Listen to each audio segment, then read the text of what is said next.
अब तक आरा का विकास कितना आपके नज़र में? देखिए, आरा का विकास केवल कागज पर हुआ है। माननीय विधायक जब से यहाँ से विधायक हो रहे हैं तब से सबसे बड़ा तो दुर्भाग्य है यह है कि यह बाहरी व्यक्ति आज तक इतने 4 टर्म से यहाँ विधायक रहे, लेकिन आज तक इनका कहीं आवास नहीं है। आप यहाँ की जनता अपनी समस्या लेकर अगर विधायक से मिलना हो तो वह कहाँ जाएगी? कोई भी इनका अस्थायी यहाँ निवास है? केवल इनके जब बड़े कोई नेता आते हैं तो उस समय ये अपने होर्डिंग पोस्टर 2-4 जगह लगवा लेते हैं, नहीं तो इनके 2-4 ठेकेदार हैं जो कि केवल अपने मुख से आरा के विकास की बात करते हैं। आम जनता इतना ठगा महसूस कर रही है जब से ये जो अभी वर्तमान विधायक हैं, यहाँ विधायक हैं, तब से यहाँ के जनता को केवल और केवल ठगने का काम किया है। बरसात का समय चल रहा है, काफ़ी परेशानियों का सामना शहर वासियों को उठाना पड़ रहा है। नाले जैसे बड़ी सबसे दुर्भाग्य की बात यह है कि इस आरा शहर के विधायक भारतीय जनता पार्टी के, यहाँ अभी जो नगर निगम में जो मेयर और उप मेयर लोग हैं वो लोग भारतीय जनता पार्टी के के लोग हैं, लेकिन केवल और केवल ये लोग धर्म की राजनीति करते हैं। एक जाति को दूसरे जाति से लड़वा कर अपना वोट बैंक बनाने का काम करते हैं, जनता को गुमराह कर कर केवल वोट लेने का काम करते हैं।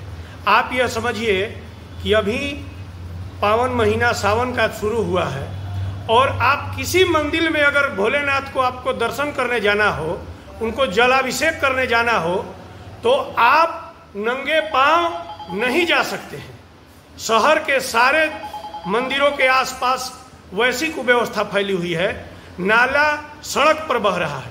पिछले दिनों आप लोगों ने देखा होगा, हमने एक वीडियो भी जारी किया था कि मंदिर और पोखरा के पास इतना घुटने घुटने भर पानी रह रहा है।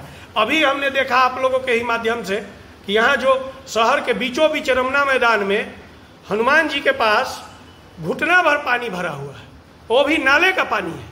और वहाँ पूरे शहर के लोग हनुमान जी का दर्शन करने जाते हैं, पूजन करने जाते हैं, राम दरबार का दर्शन करते हैं, शंकर जी का, दुर्गा जी का दर्शन करते हैं, लेकिन केवल और केवल इन लोगों को चुनाव के समय धर्म याद आता है, सनातन धर्म याद आता है।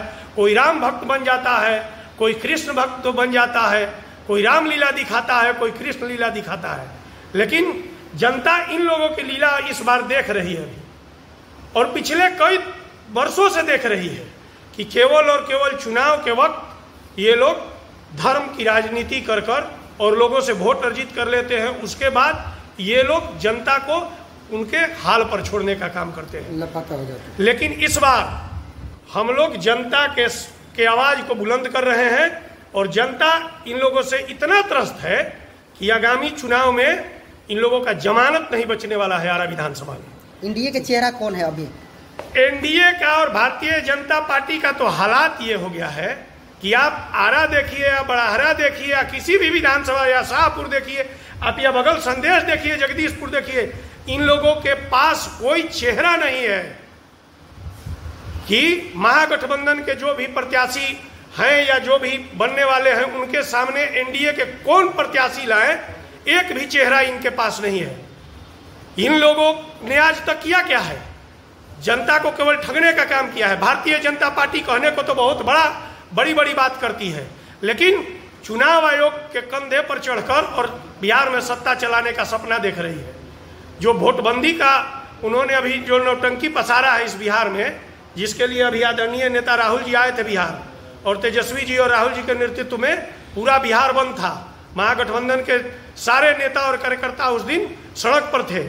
आम जनता का इतना सहयोग था कि उसी दिन एनडीए को यहाँ लग गया है कि इस बार सत्ता जाने वाली है। पेंशन बढ़ने के बाद जो पार्टी है, सरकार की पार्टी है, पूरे पेंशन की जो देखिए, ये तो जो घोषणाएं महागठबंधन की सरकार अभी आने वाली है, जो नवंबर का चुनाव होगा तो महागठबंधन की सरकार यहाँ बन जाएगी। जो हम लोग अभी मैनिफेस्टो बना रहे हैं, उसी मैनिफेस्टो को अब ये इन लोगों की सरकार चोरी कर और ये घोषणा और घोषणा कर रही है। ये लोग 20 साल से यहाँ से डबल इंजन की सरकार चला रहे हैं। 20 साल से कहाँ थे? किसने इनको हाथों को बांधने का काम किया था? 14 से नरेंद्र मोदी जी केंद्र में हैं और यहाँ 20 वर्ष से डबल इंजन की सरकार है। इन लोगों के पास कहीं विधानसभा लड़ने के लिए कोई प्रत्याशी नहीं मिल रहा है। ये लोग क्या करते हैं, ये विपक्ष के नेता को तोड़ते हैं, ईडी, सीबीआई और वगैरह सरकारी संस्थाओं का दुरुपयोग करके और उन लोगों को डरा कर धमका कर और उनको अपने दल में लेते हैं, अपने दल से उम्मीदवार बनाते हैं। यही तो इन लोगों का काम है। आप अभी केंद्र में जो बैठी मोदी सरकार है, इनके पास भी अभी पूरा सर्वे अगर आप लोग निकालिए तो बहुसंख्यक जो लोग पहले कांग्रेस के राज में सांसद और विधायक मंत्री थे, उन लोगों को इन लोगों ने लेने का काम किया। बिहार के भी चुनाव में आप देखिएगा कि ये लोग इधर से ही आयातित कर कर अपने दल से चुनाव लड़ाने का काम करेंगे। इनके दल में नेता है ही नहीं। राहुल गांधी पर भी कई आरोप लगाए जा रहे हैं। राहुल गांधी से तो ये लोग इतने घबराए रहते हैं कि रात को छोड़िए दिन में भी उनका ही सपना देखते हैं, इसलिए कि राहुल गांधी इस देश के आम आवाम, गरीब, गुरबा, छात्र, नौजवान, किसान, मजदूर के बुलंद आवाज हैं। राहुल गांधी जी ने यह साबित करने का काम किया है कि जो वो बात बोले हैं आज तक कि ये घटना होने वाली है, इससे सरकार को सचेत रहना पड़ेगा।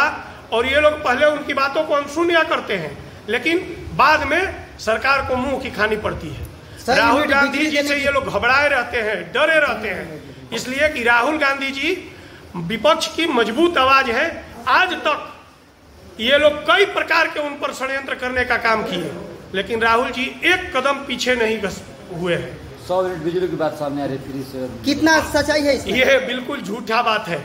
आज अभी हम मीडिया के ही साथियों ने अभी भी प्रेस विज्ञप्ति दिखाया कि इन्हीं के मंत्रालय के द्वारा वो प्रेस विज्ञप्ति आया है कि ये भ्रामक है, झूठा है। ये समझिए कि बिहार सरकार चला कौन रहा है। नीतीश जी इतने अस्वस्थ हो गए हैं कि उनको पता ही नहीं है कि बिहार में हो क्या रहा है। अपराध का ग्राफ देखिए, महाजंगल राज चल रहा है और नीतीश जी वो जैसे बांसुरी बजा रहे हैं, उनको पता नहीं है। कल पूरे दिन ये बड़े बड़े जो देश के मीडिया घराने हैं, वो लोग दिखा रहे थे कि बिहार में 100 यूनिट बिजली फ्री सरकार करने की योजना में है और ये वित्त मंत्रालय से पास हो गया है। और आज प्रेस विज्ञप्ति विभाग के द्वारा आया है कि ये सब झूठी बात है।